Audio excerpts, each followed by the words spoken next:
Hey, what's up guys, balik lagi sama gue Natsir and welcome to my channel. Selamat tahun baru, dan di tahun 2021 ini gue mau membuat sebuah video tentang sesuatu hal yang baru juga gue miliki di tahun 2021 ini. Jadi di video pertama gue di tahun 2021 ini gue mau membahas tentang kamera terbaru gue. Nah, jadi kamera gue ini adalah Alpha 7 Mark II. Jadi kalau misalnya kalian udah ngikutin video gue yang sebelum-sebelumnya, gue menggunakan itu D5200 dengan pencahayaan yang seadanya. Dan sekarang gue udah punya lighting yang cukup mumpuni. Nanti gue mau bikin videonya juga membahas tentang lighting tersebut. Tapi kali ini gue mau membahas tentang kameranya dulu, yaitu adalah bukan D5200 ya, itu kamera gue yang sebelumnya, tapi ini Alpha 7 Mark II. Di tahun 2021 ini, which is udah, kalau misalnya kamera ini keluarannya 2015 dan mungkin di awal 2016, berarti kamera ini umurnya udah sekitar 6 tahun atau 5 tahun. Udah cukup tua, dan apakah worth it lu beli di tahun 2021? Langsung masuk aja ke videonya.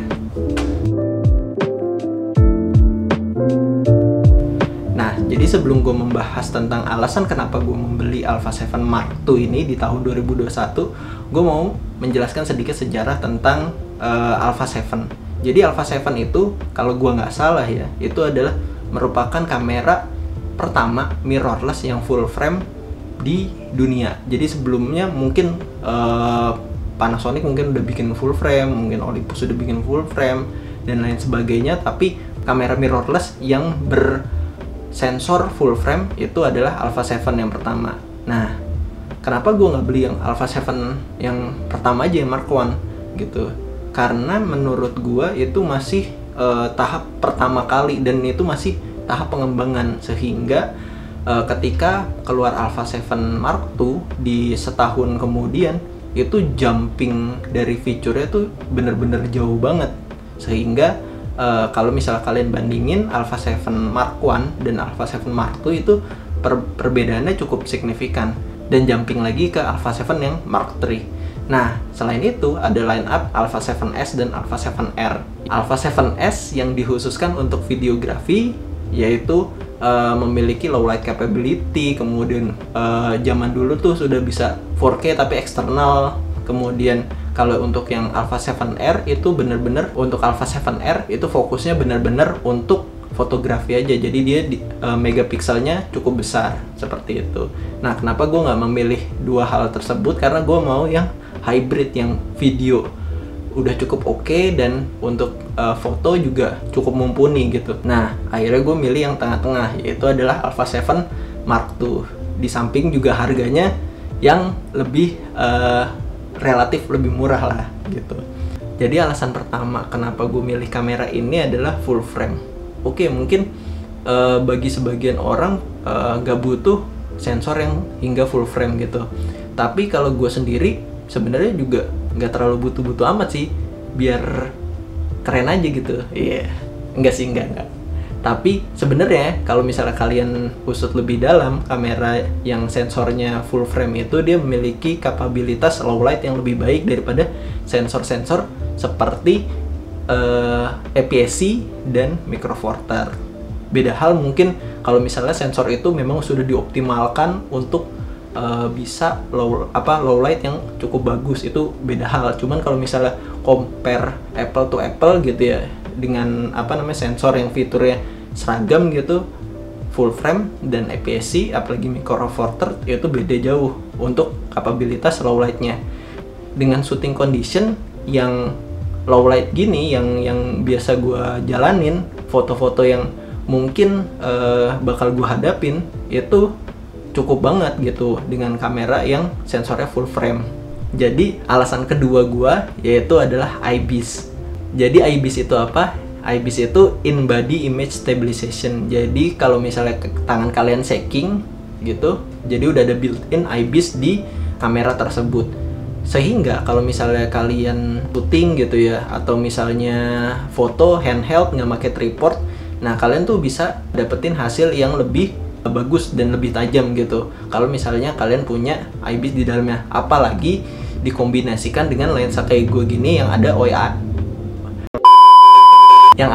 OIS-nya atau Optical Image Stabilization. Jadi dia stabilisasinya ganda gitu. Nah, kalau stabilisasinya ganda, otomatis yang tangan lo yang tadinya shaking, otomatis akan lebih tajam aja gambarnya gitu. Karena kan tadinya misalnya kalian foto dengan shutter speed yang lambat, atau misalnya kalian nge-shoot video, kalian tangannya shaking, itu kan hasilnya bakal beda gitu.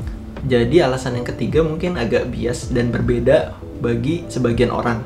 Tapi ini yang jadi alasan terbesar mungkin bagi beberapa orang untuk memilih kameranya. Nah, alasan ketiga gua adalah bentuk dari kamera Alpha 7 Mark II.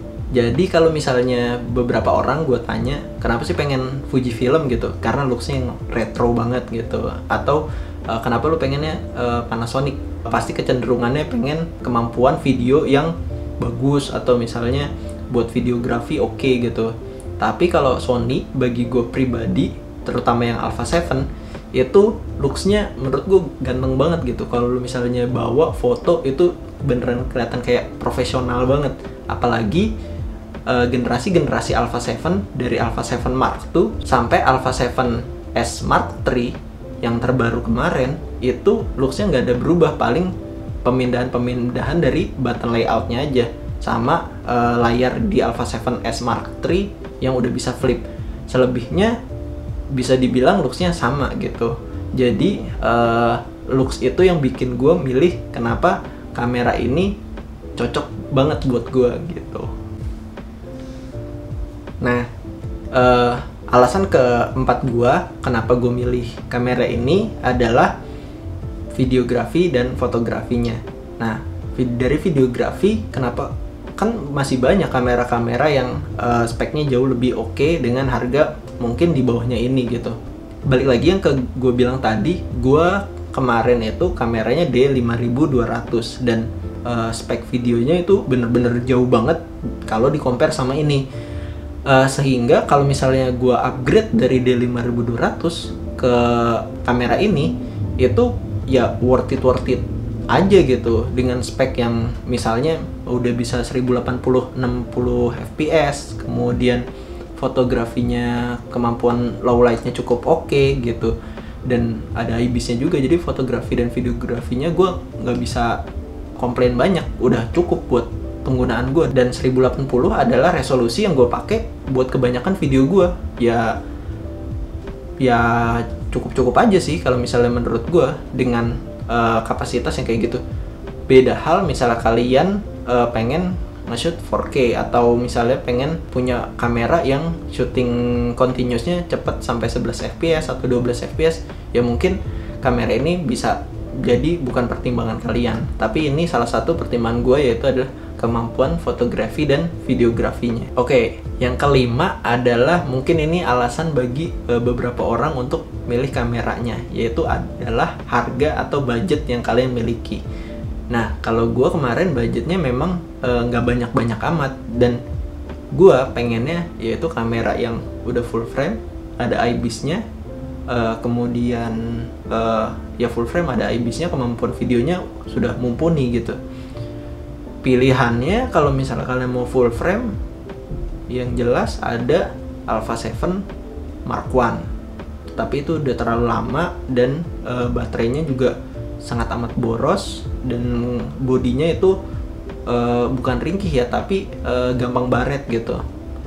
Itu yang pertama. Yang kedua, kalau yang termurah dari Canon itu adalah Canon EOS RP. Ini yang mirrorless ya, yang gue sebutin ini mirrorless.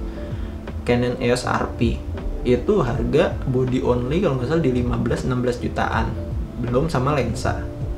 Kalau misalnya Nikon Z5 itu kalau nggak salah di harga 20 jutaan. Mahal, ya preferensi harga orang beda-beda ya. Tapi menurut gue itu masih cenderung cukup mahal. Dengan apa yang tadi gue sebutkan di 4 alasan itu, kalian bisa mendapatkan kamera ini itu di harga kalau nggak salah 16 jutaan barunya. Kebetulan gue belinya bekas dan harganya di bawah itu. Di harga 16 jutaan sudah dengan kit. dengan spesifikasi yang kayak tadi. Dan menurut gue ini sangat good deals, terutama misalnya kalian mau memulai fotografi yang profesional, kalian bisa aja milih kamera ini menjadi pilihan kalian. Tapi kamera ini sebenarnya punya beberapa kekurangan yang bisa menjadi pertimbangan kalian nggak membeli kamera ini kalau kalian membutuhkan fitur-fitur sebagai berikut. Fitur yang pertama adalah fitur videografi yang nggak bisa 4K. Kalau kalian butuh nge-shoot 4K, kalau kalian butuh kegiatan shoot video yang profesional, butuh cropping yang besar, atau memang kalian mengupload video kalian dengan layar 4K gitu ya, ya berarti kamera ini nggak bisa jadi pertimbangan kalian untuk dijadikan kamera fokus untuk videografi, karena keterbatasan videografi tadi. Dia umurnya sudah di tahun 2015-2016, berarti 5 tahunan, kalah dengan kamera-kamera yang baru keluar 2-3 tahun belakangan gitu. Jelas jauh banget. Itu yang pertama, kamera kemampuan 4K-nya. Jadi alasan yang kedua adalah harga lensanya. Jadi kalau misalnya kalian mau upgrade kamera ini dengan membeli lensa yang dari Sony, apalagi yang G Master atau yang G aja lah, itu harganya bener-bener udah ampun-ampun gitu, udah mahal banget. Jadi kalau misalnya kalian mempertimbangkan kamera ini gitu ya, pertimbangin juga kalau kalian mau upgrade dari lensa kit gitu ya ke lensa-lensa prime atau lensa-lensa yang sapu jagat dari Sony punya gitu. Sekalipun kalian misalnya punya opsi untuk membeli kamera dari lensa dari Tamron atau dari Sigma, harganya ya tetap ya lumayan juga gitu, bisa mencapai 10 jutaan atau lebih gitu. Itu udah kamera-kamera yang third party yang bisa dibilang harganya udah cukup good deals gitu. Itu mungkin bisa jadi pertimbangan kalian juga karena harga lensanya cukup mahal. Nah, jadi pertimbangan selanjutnya yang ketiga adalah kapasitas baterainya. Jadi sebelum upgrade ke Alpha 7 Mark III, Alpha 7 Mark II ini ada PR yang paling besarnya adalah di baterainya.